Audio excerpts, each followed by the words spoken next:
We're so glad you've joined us on the ERLC podcast to explore how the Bible addresses important cultural issues pertaining to life, religious liberty, marriage and family, and human dignity, and how we can walk in wisdom for God's glory and for the flourishing of our neighbors. If you're enjoying this podcast and find it helpful, please leave a review wherever you listen. This will help more people find and benefit from what we're learning together. We are grateful for the time you take to join us for these conversations.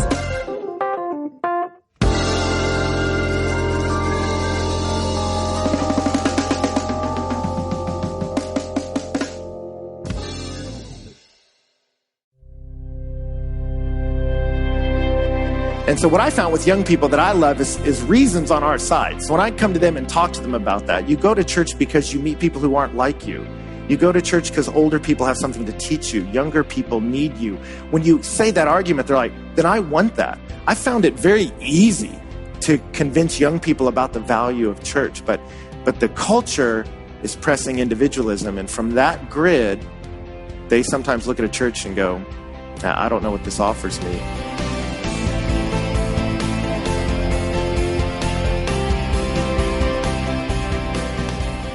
There's a lot of talk about those in their 20s and 30s, more commonly known as millennials. Stereotypes often pit these young adults as lazy and incompetent. But at the ERLC's national conference, a panel of trusted leaders spoke to the strengths of millennials while not overlooking their weaknesses.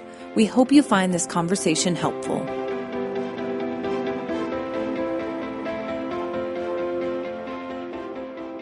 We're at the breakout about millennials, everyone. And you think even that brief moment of sitting at a stoplight, it's intolerable to not check in online. So what's happened is what used to be in that place when you were laying in bed at night, it used to be you and God. And so it used to be a time for reflection on your life and prayer. Now, what's there? Just all manner of distractions. So that loss of reflection is leading them to not analyze their decisions that much. And we all know that chaotically made decisions are usually not the best. And so that concerns me about young people. What encourages me is I think we're in a culture that's becoming increasingly polarized and hostile. And I think in the midst of that, young people are being pushed to figure out, what do I really believe and what does that mean for my life? And I have a lot of optimism about young people that when they choose to follow Christ, they're going to have some strength to that, because they'll have to understand the cost of it socially in the way for some of us that lived in a very culturally comfortable Christianity didn't really have to deal with. Pastor Glenn, I'd like to hear some of your thoughts on that as well. You pastor a church that has a very large young adult ministry. Mm-hmm. So I'd love just to hear some of your thoughts on your experience in pastoring millennials in terms of the positives and the negatives. The point, kind of picking up on what Ben was saying, with so much time online and so much in the gaming culture, there's a real disconnect between actions and consequences. Mm-hmm. In the game, if you mess up, you do over. You get another life. In life, if you mess up, you may not be able to hit the do-over. And some of the saddest conversations I've had have been with young adults and helping them understand that the line they have crossed now, we can't uncross. We can't fix now what's broken. And that's a very hard conversation for somebody that's 20-something years old to realize that sometimes life has those kind of consequences. Has that opened up some strong gospel conversations? That opens up a lot of gospel conversations of, okay, we have to answer the question that's being asked. And the question now is, what do you do here? Mm-hmm. And so that opens up a lot of chance. What gives me a lot of hope, and really, I had more fun working with millennials than anything. There's an honesty and they have the most sensitive crapometer of anybody. Russell's not in here, is he? My wife has one of those too. Yeah, that's fair. But because this is the most marketed to generation in the history of the world. And everybody that talks to them is trying to sell them something, pull something over on them, and they are on to that. But buddy, when they recognize truth and they realize this will stand the test of time, they'll make a strong stand on it. That's good. Now, Jackie, as a millennial yourself, where do you think millennials are misunderstood? It's important to understand our mission field if we want to engage millennials in culture. Where were there misunderstandings? I don't know. That might be because I'm a millennial. I think how I feel sometimes is kind of this condescending notion that millennials are more wicked than the previous generation. Right. I just think we're a lot more honest about our wickedness. We're not afraid to be truthful about the things that we like or do not like. But I do think, especially in the social media age and the internet, I think it has given us cause to, walk in self-centeredness in a way that the previous generation probably didn't have the freedom to do, because there was no internet. There was not cell phones, I suppose, and stuff like there were white pages and stuff like that. But I think the beauty of it is that as a millennial, I think we should affirm, okay, with these options, how do we take these opportunities to like really drive the gospel into all types of communities? I think with social media, with internet, with our crassness sometimes, it's like I think we can be the ones who could bring the gospel to the ends of the earth in ways that people in the 50s couldn't. Right. So that's true. Now, I noticed there's just kind of a big swipe that wants to classify all millennials together. Yeah. It'd be like, Ben, if I said all white males who are 40, and it's like, well, there's all different kinds of white males who are 40. Yeah. Jackie, how can that be problematic for mission when we just want to make this category of just millennials as one people group? Yeah, it's always dangerous to generalize anybody, because I think if you have these preconceived notions about who somebody is, then you can't navigate the nuance of who they are. And so I think I said nuance, oops, but it's one of our words. I love it. It just describes what I just said. But I think it's just a dangerous thing. I think we have to get to know, like, there are elements to me being a millennial that I think is cross-cultural, whether you're in Idaho or Chicago, but I think ultimately I am who I am. And so you can't just group me into this box because you don't understand. Like, JR, you pastor in a suburban context that's highly mobile. What considerations are you guys having to take as a church, as a local church, when it comes to how millennials respond to church? Yeah. Are you having to rethink or restructure anything based on that? I think there are clearly some things we do have to pay attention to. Contextualization issues. Are we answering the questions they're asking? Are we dealing with issues that matter to them? We mentioned the word authenticity. Millennials value authenticity, mercy, and justice, issues of vocation, all these things. And so, I think here's my concern with all that, is that we don't do mercy and justice because we think that's appealing to millennials. We do mercy and justice because we're told to love justice, do justice, love mercy, and walk humbly with our God. And we don't do authenticity because, well, that'll really appeal to the millennials, because how inauthentic is that, right? I'm going to be authentic to appeal to your desire for authenticity. We're authentic because we want to be humble and we want to confess our sins to one another. We want to obey the scriptures. And, we don't care about vocation because we think that's appealing to millennials. We care about vocation because God is a worker. We're made in his image. And so I think anytime the consideration we want to take into account is, let's look at the scripture and what is a faithful church? How do the people of God be the people of God? Because if that's not our motivation, then we've stopped being missionaries and ministers, and now we're just marketers. We're just trying to market ourselves and trying to appeal to what millennials like. For instance, we have an art gallery at our church, and so we've had several installations at our church. We have another installation coming up soon. But our pastor of worship and arts didn't build this art gallery because I think that would really connect to millennials. We built that art gallery because we believe in truth and beauty and anything. I love it, Margaret Robinson said, anything that impresses beauty upon the human heart impresses a sense of God upon the human heart. And so that's why we do the art thing. So I think those questions are good. There's certainly things we need to think through in our preaching, our teaching, community, all that. But I think we need to, instead of saying what considerations do we need to have about millennials, it's to ask the question, what would it look like to faithfully be the people of God in such a way that it becomes compelling? Yeah. I was going to ask if I could add something in on what they were saying. Yeah, please do. I thought the point you made was really good about, it's off-putting for me when I hear people say that, like, oh, the millennials are like this or they are like that. I think the reason we even kind of drew that line and made that name was because you go, okay, this is where technological changes were happening, but people are people. The same constructs are there, same brokenness, same image of God, it's all there. But you're looking at what's happening in the world they were brought up in these critical adolescent years that are influencing them. And that's what's been interesting about this generation is you go, a lot's changed in their coming up years. And so for me, I've always found it more helpful to look at what are some cultural shifts that have happened that we as older generations did that now these younger people are growing up into, and how is it affecting them, good or bad, rather than saying, well, you guys all seem shallow. You're like, well, what is that? Like, well, you raised us, so it's like, that's not a helpful way to have a conversation about this. It's more, here's the world you came up with, and here's how that's affecting you. So I just thought that was worth mentioning. I don't know. Let's talk a little more local church. Ben, you have a neat perspective because you spend a lot of time as a campus ministry leading Breakaway at Texas A&M. I mean, campus ministry is an understatement. It's like a campus ministry on Barry Bonds level steroids. I mean, kind of thing. But then now you're at Passion City Church, a very influential church in this country. So how have you seen millennials' attitude towards the local church? Millennials who are already believers from being in a parachurch and now in a local church, are they pro-church as we make a broad swipe towards millennials and what you're seeing so far?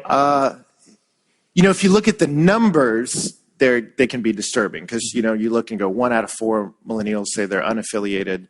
Even the ones that say we are affiliated, less than half attend on a weekly basis.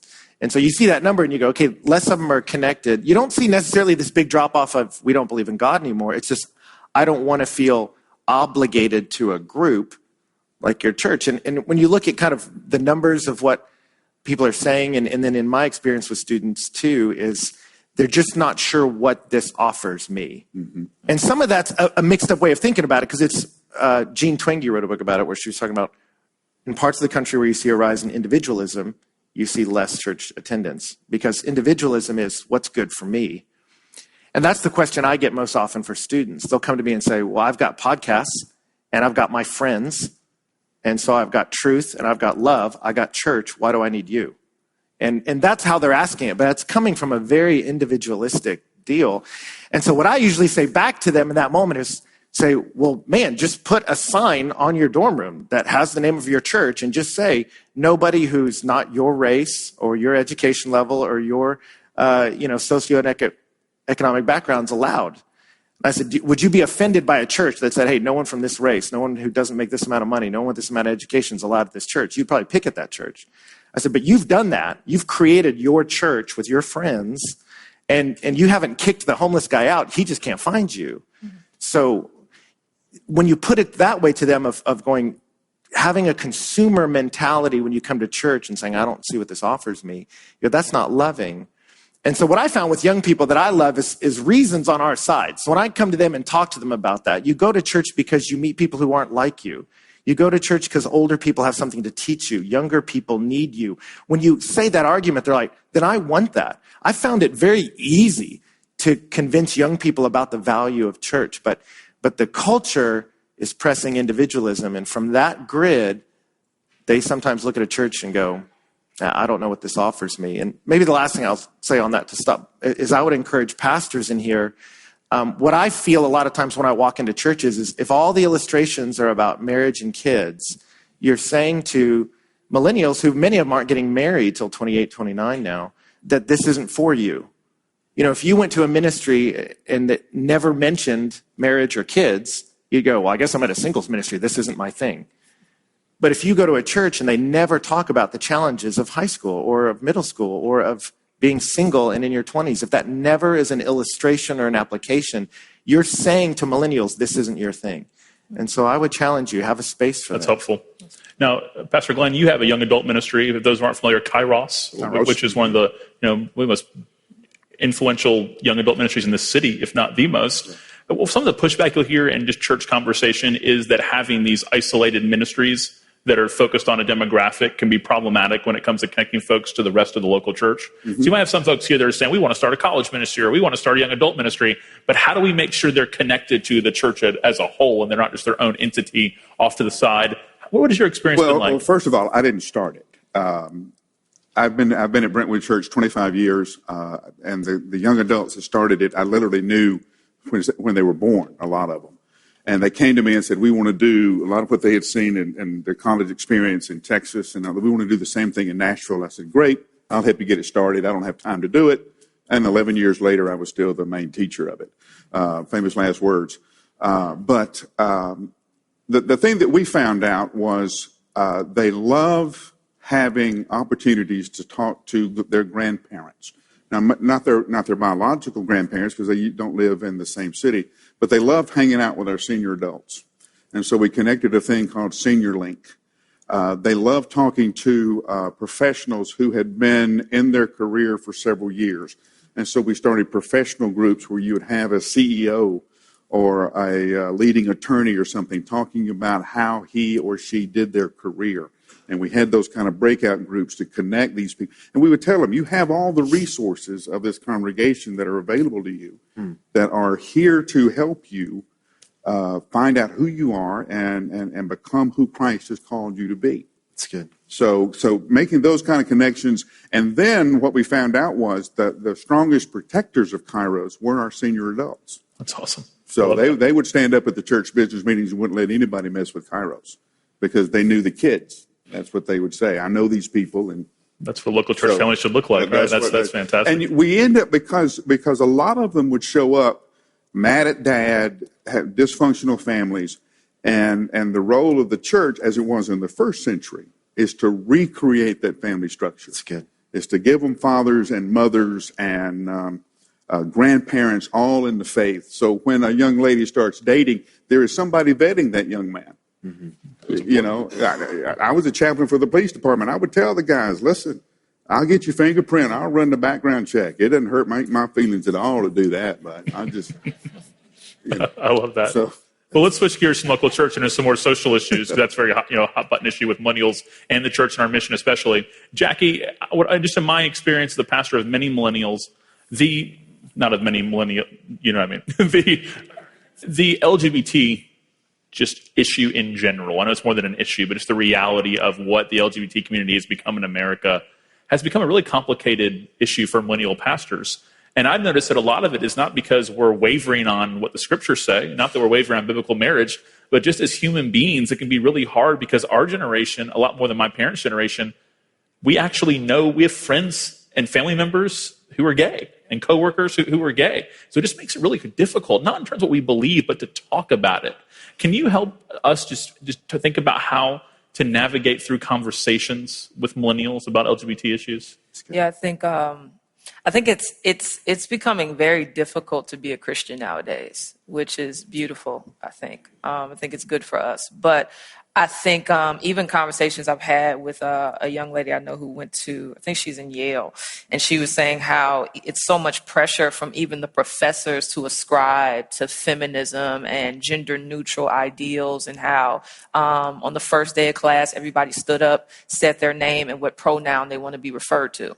And so she was like, it was people in the class who wanted to be referred to by they, not he or she. And she was like, it's like the first day of school, and this is like the way I'm being introduced. And so I think it's hard, but I think as pastors, as millennials, as students, I think we have to recognize that we are exiles. And I think a part of being an exile is that we're going to feel the tension of being in a place that does not like us, that does not want our truth, that does not want to hear about God being Lord or Savior or good or great. But I think as in being an exile, we have to be okay with the fact that we won't be liked. And I think that's a major idol in America is the fear of man. I think we are built on wanting the praise and acceptance of people. And so I think we cannot lean into any temptation to be afraid of anybody if we want to be honest about the gospel. The gospel is going to be offensive. And so I think it's very simple. We have to fear God more. Mm-hmm. If we fear him more and we love him more, then outwardly we will begin to love people more, where we can overcome the fear of how they may respond in hopes that they'll hear the truth and repent and believe. And so I think ultimately it's just like, do we love Jesus or not? You know? So. You know what I found out? It wasn't so much the gay lesbian issue as it was how we treat gays and lesbians. Mm-hmm. So they understood that what I believed. What their issue with the church is that you're mean to these people. Hmm. And so we tried to help understand that hospitality, once again, is the beginning point for evangelism and discipleship. That when I sit down and get to know you as a person and hear your story, And then that's where that conversation can happen. And as they learn to trust you and that you do love them for their best sake, that you will learn the hearing. Can go I ahead. say something? I'm sorry. You're fine. I Hey, don't know you're if up here. I'm placed. Talk. But I think one thing in my conversations, in my discipleship, I think something that I think millennials need to learn is the authority of Scripture. Mm-hmm. I think they have to be convinced that what God says is true, because no conversation even makes sense. Or it just doesn't matter if they don't see that this is a God thing. If they think it's just a Christian community thing, or you just want to make people moral, or you just want to make people like these robots, it's like, no, this is a God thing. And I think when they feel the weight of it being a God thing, then they know that they should ascribe to it, or it's like a problem. Mm-hmm. You know. So. JR, what advice would you give to folks that are just really wrestling with how to consider millennials when they're preaching on sexual ethics? They're on my mind when I'm writing a sermon. We're starting a series next month on gender and on sexual ethics, and I'm thinking about the whole time going, "Wow, our 20-somethings some of them are not going to like this because their best friend, their classmate, is gay, and they think they're the greatest person in the world, and they probably are a really nice person." So it's just going to be difficult sometimes. What does that process look like for you, and what advice would you give to pastors who want to consider millennials without, in any way, shape, or form, neglecting what the Scriptures teach? Yeah. Well, first, let your people know you're going to be teaching on it. I think that's important. No one wants to show up and get surprised. That's a great thought. Like that. Yeah. So let them know that. And I taught a 2-week series just recently at our church on Jesus, same-sex marriage and human flourishing. And I think one of the things that helped as I taught through it, was helping our people understand just the anatomy of sin in general, that it is every sin, all sin is a rebellion against God's design and his decree. And the minute you can almost dethrone this sin as the major league sin and realize that there's almost a normalcy to human sin where it's a very abnormal thing, but we all have in one way or another rejected God's decree and rejected God's design. And when you kind of bring it down to the level of, hey, this is something we all have to repent of. We all have to repent of our rebellion against God's decree and God's design. I think another thing for us is we've tried to be careful that we, when it comes to, like, for instance, church discipline, if the only sin you preach against is the sin of sexual immorality, then I think that's whenever people who struggle with sexual immorality feel like they're being targeted.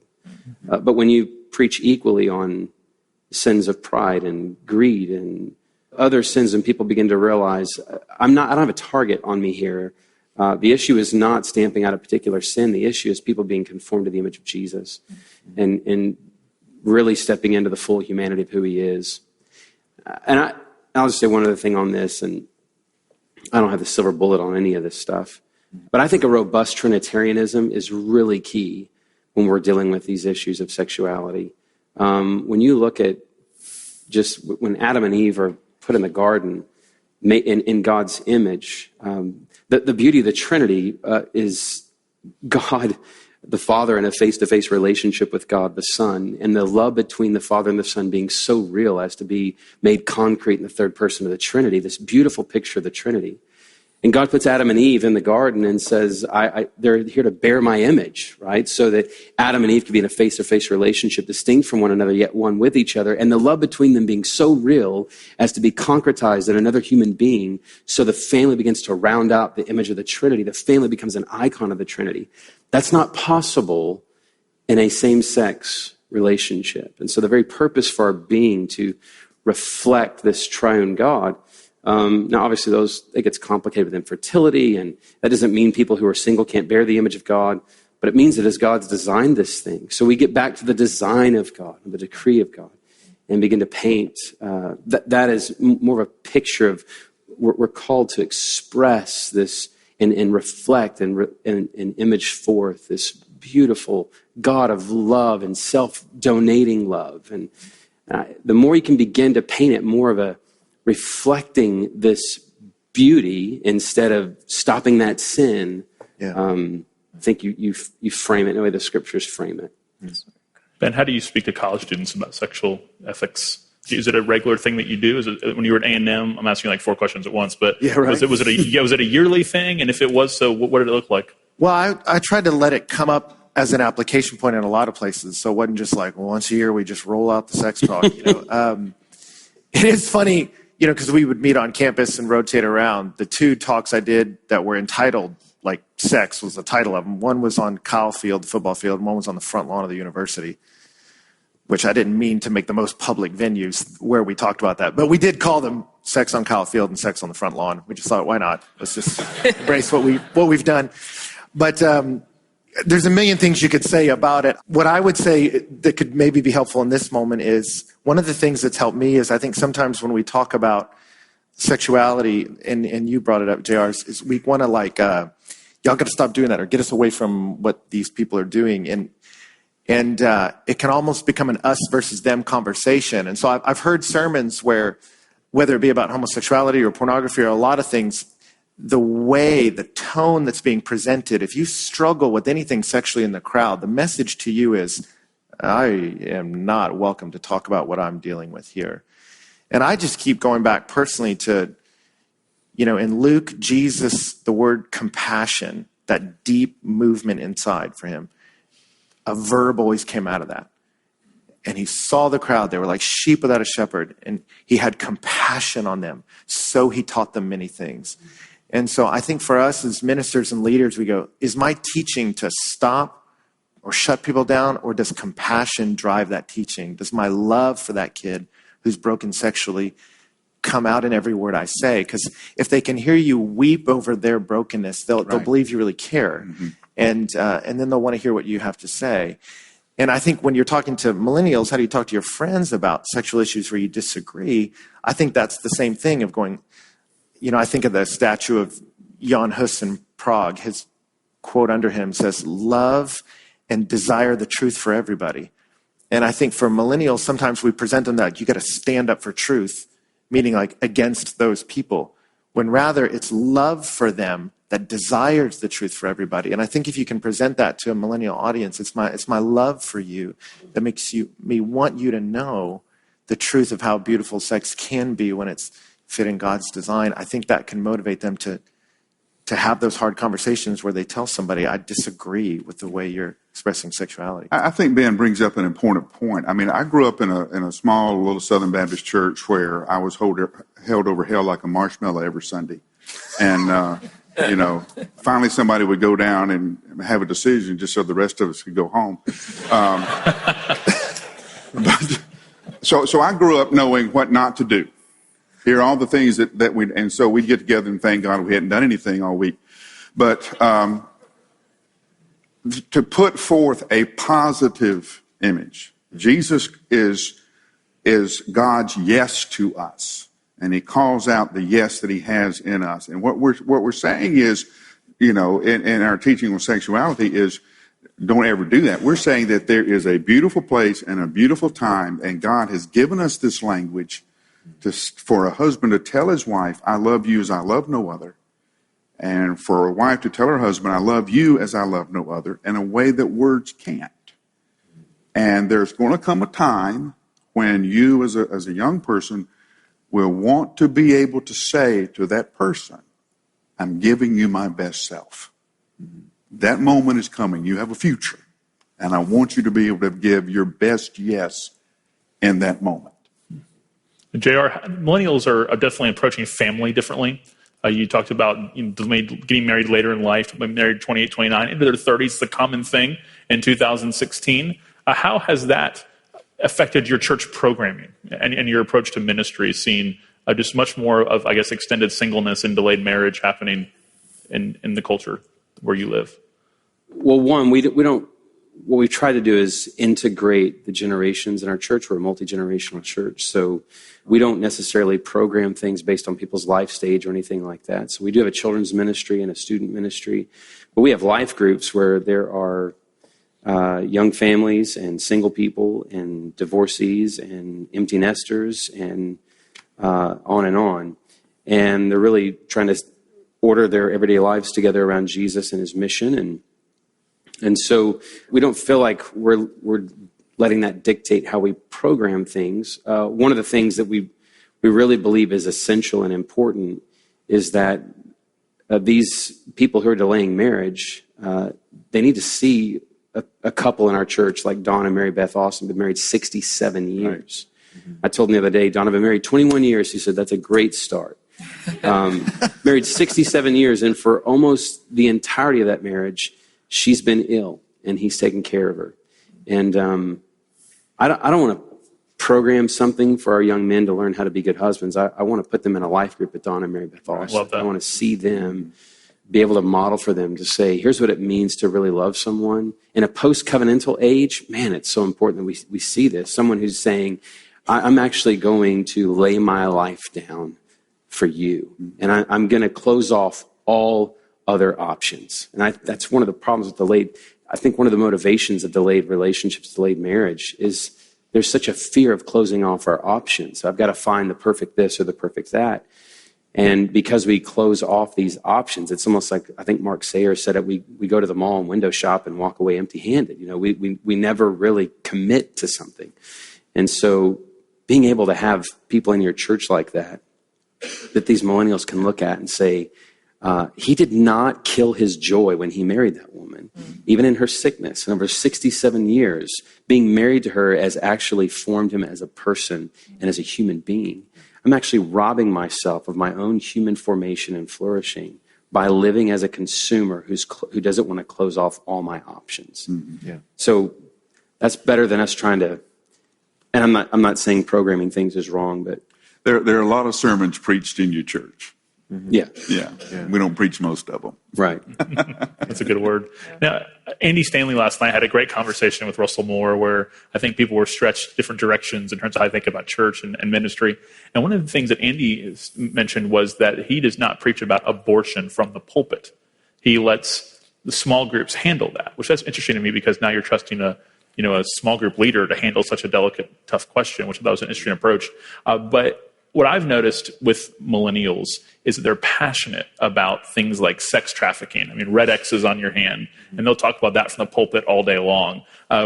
Passionate about the refugee crisis, about hunger, about orphan care.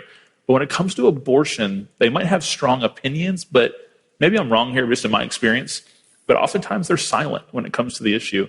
Jackie, what do you think about what Andy said last night? I don't know if you were in the room, but that he doesn't preach on abortion from the pulpit is what he said. I was not. I was. And how would you talk to educate people on how to speak on this issue? Yeah, that's a hard question. That's why I gave it to you. Yeah. Is it? Yeah. But you're great. Like you're talking about the Trinity and stuff. People are great when they can talk about the Trinity. I do not know. If I was to assume, I would think, I think abortion has become normal to us. I think it's just not, it doesn't grieve us. I remember even in high school, I mean, that was just kind of a thing. Like, oh, I got pregnant, don't want to, I'm going to take the, after pill. Like, even parents, like my mother told me, like, if you get pregnant, you're going to have an abortion. So it was just like, that was... and so I think because we don't feel the grief of it anymore, there's no need to talk about it, or there's no need to pioneer some change that this is going to happen. And I think that's an outpouring of our just lack of love for dignity in human life. I think we don't see human life the way that God does in some ways. And so I just would think that the lack of our conscience being soft in that area just has affected it. Because I think I don't know. I think when you have friends who have had abortions, when you have probably had an abortion, when in your heart, if I have a baby and I think this baby is inconvenient, I might go other routes. I think it lends itself to that. Does that make sense? Mm-hmm. Sure. Yeah. So. There's definitely a selective justice in people's minds. And all those other issues are the impingement upon someone's freedom. And so slavery, someone's freedom is being stolen from them. They're being objectified. And so when it comes to abortion, if you start speaking against abortion, now you're impinging upon my perceived freedoms. Yeah. And so this is not you trying to rescue someone from objectification or repression. You're actually trying to steal and rob away my freedom. And so I think for some people, they just don't see abortion as a justice issue as much as they see it as a personal choice that they feel like is being stolen from them. So, But you brought up a point earlier about if they just see us preaching on one type of sin.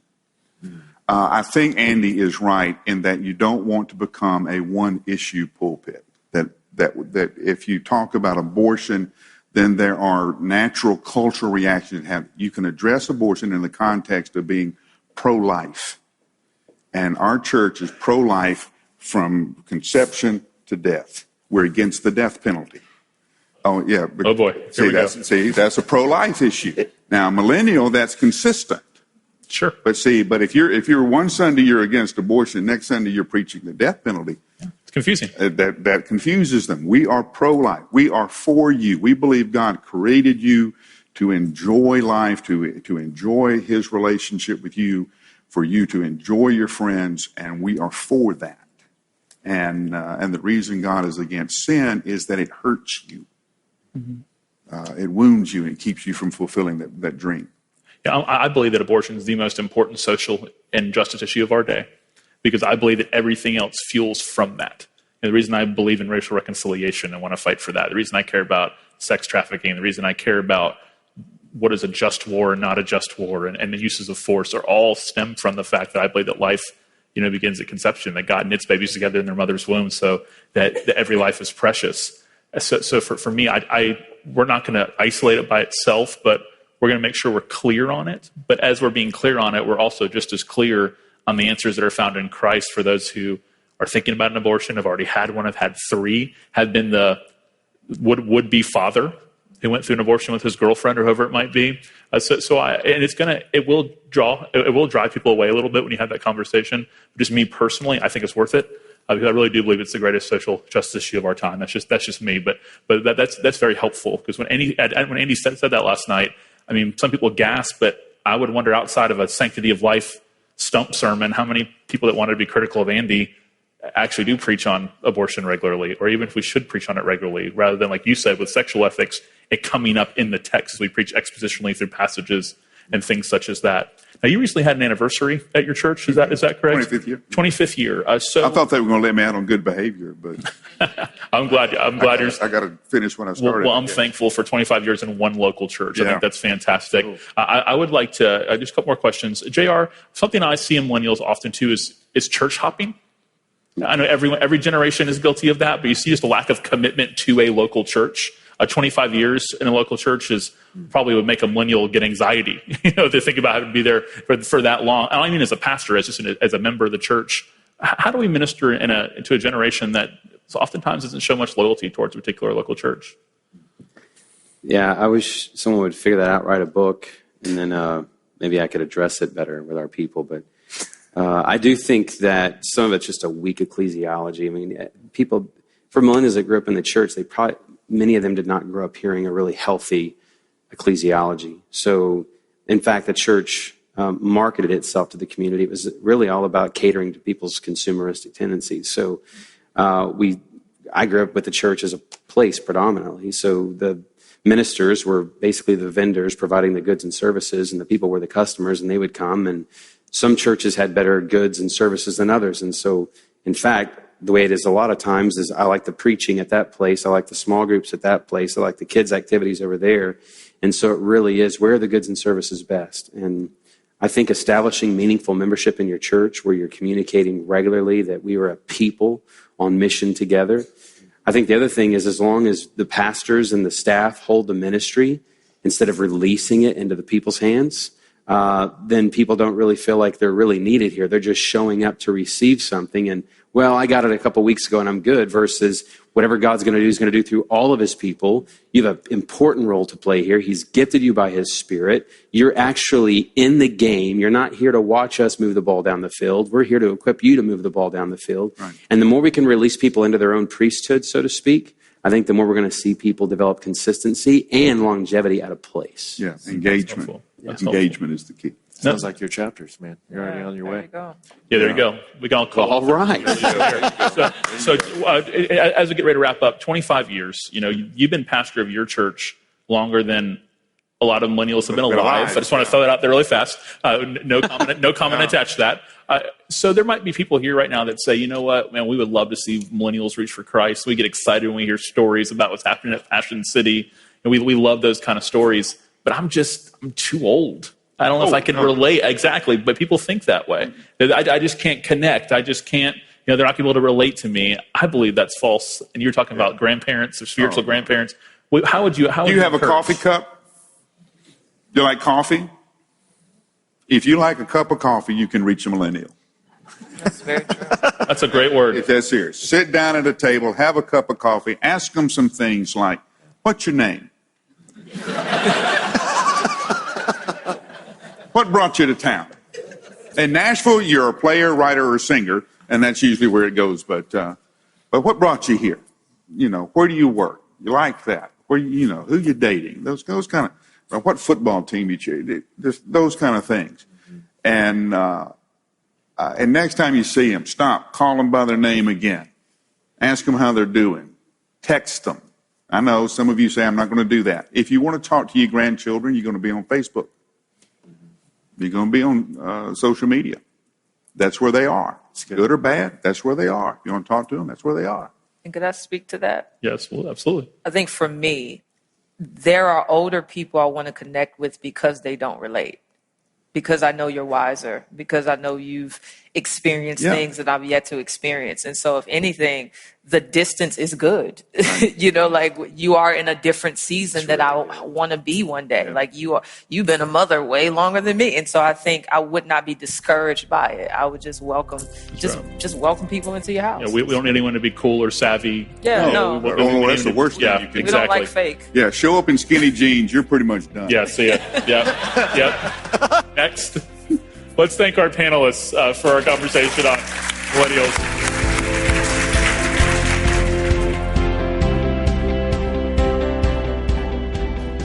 Thanks for tuning in to the ERLC podcast. Visit us online at erlc.com and join us next week for a discussion about pastors and cultural engagement.